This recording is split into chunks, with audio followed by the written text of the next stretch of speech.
And so the week of hard to review episodes continues.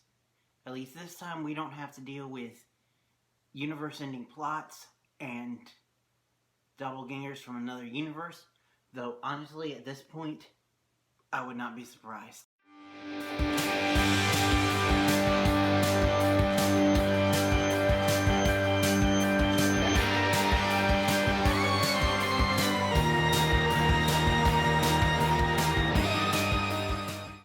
Greetings, geeks and geek girls. It is me. I'm back for Riverdale, mid-season finale. This episode is crazy, and I still have to do Nancy Drew's mid-season finale, so let's just jump into it. Spoiler alert, if you guys haven't seen it, go watch it, then come back and tell me what you think. Comment down below. Like usual with Riverdale, we're splitting it up into 6, and I've decided to take a page out of my friend Mr. J of Mr. J's Reviews, formerly on YouTube, now on Vlare. Talk about it from least crazy to most crazy. And least crazy, actually, believe it or not, this time is Jughead. You see, Jughead enlists the help of Charles and the FBI to find his grandfather. And he does.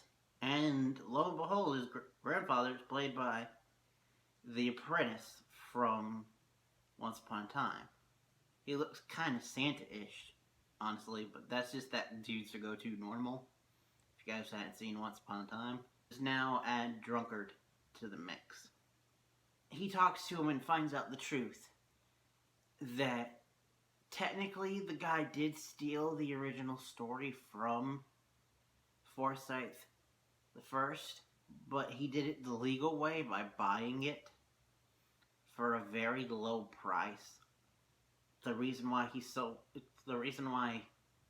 was such a big nasty drunk was partly because he was mad at the world because he sold his story off to his friend. The friend made millions.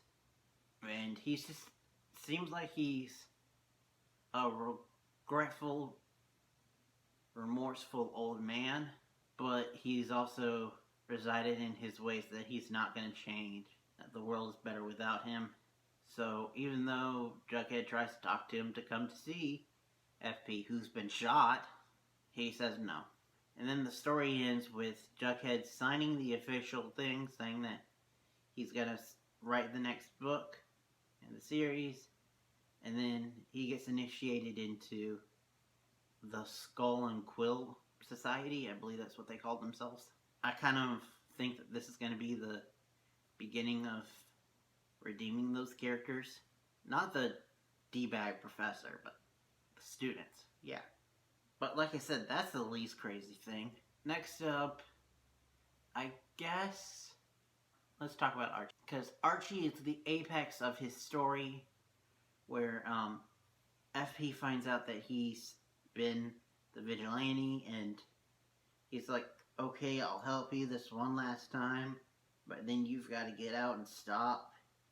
And he's like, and initially he's like, okay, but then he finds out that Dodger and his mom beat up these 2 kids, and that they're gonna just huff it away and leave. And he's like, you don't get to go away scot-free after doing what you did. So he goes after him and beats the ever-living crap out of him. But then he turns around and sees the kids looking at him like, damn. And Archie's like, okay, what have I become? I'm a monster. So he goes to see his mom, and we find out that the reason why he's so hell-bent on Dodger is just because he's mad at the world. Like, how could someone like Dodger be allowed to be free and live while his dad isn't? So bringing it back to Fred, good on you there. And he basically looks like he's going to be redeeming himself. And we end his story with, hey kid, I'm Frank, your dad's brother. Then we got to talk about his girlfriend, which by the way, no ships at all except for Choni. But we'll get to that. Veronica's is that she's fighting with her dad, and her dad uses his mayoral abilities to take away her liquor license. So she's like, okay.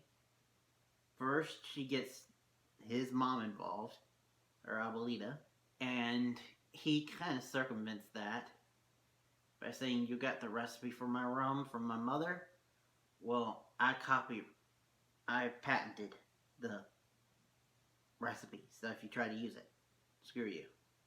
Also, by the way, your college interview chick is here at your last little final blowout shindig.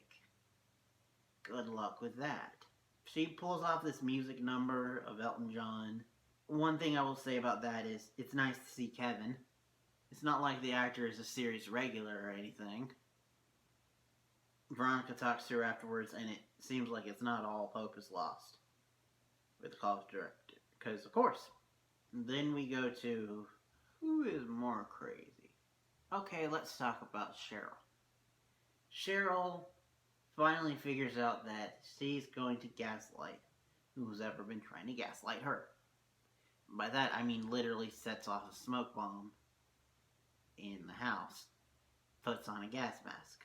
A red gas mask, I might add, because of course it's Cheryl. And we find out that it was Penelope. She's been living secretly in the house trying to make Cheryl think that she's gone crazy. So Cheryl's like, "I'm not going to turn you into the police or anything, because you know, that would be the sensible thing. No, I'm going to lock you in our sex bunker and let you think about what you've done." And then she finally decides to put JJ to rest. Instead of reburying him, she gives him a Viking funeral, but I don't get why she doesn't go full hog and do the whole burning arrow thing. I mean, she is an archer. I mean, if you're gonna go Viking, go full Viking. And that story was pretty cool. It's nice to see Cheryl finally moving on. Also, Tony, girl, I know you love her. You gotta do something. Get her a therapist or something. I don't know why you're not saying or doing anything. Also, mother secretly living in the house, making her daughter crazy, and finally burying a dead brother that you've had his corpse for weeks inside your house is not the craziest thing that happened in this episode. For that, we gotta go to Betty. And Betty's thing is that they find out that Polly started attacking a nurse named Betty. While they're trying to figure out what's going on, Alice gets a call on the phone. And immediately she goes silent, grabs a big arse butcher knife type thing, and starts trying to kill Betty. So Betty's like, what the hell's going on? And it's Edgar's fake daughter bride, Evelyn, activated a fail-safe brainwashing technique that the farm put on Polly and Alice. And Betty wants to see if it's happened with her. So she does this thing with Charles, which not a good choice. People trust their Betty. She theoretically stops evil Betty from being born, but then she does some creepy stuff at night, and we see a flash forward, and it's Archie over the body of Jughead, feeling his pulse, saying that he's dead. "What'd you do, Betty?"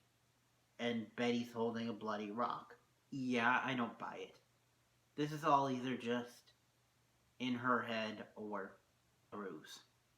Anyway, I've been going on long enough.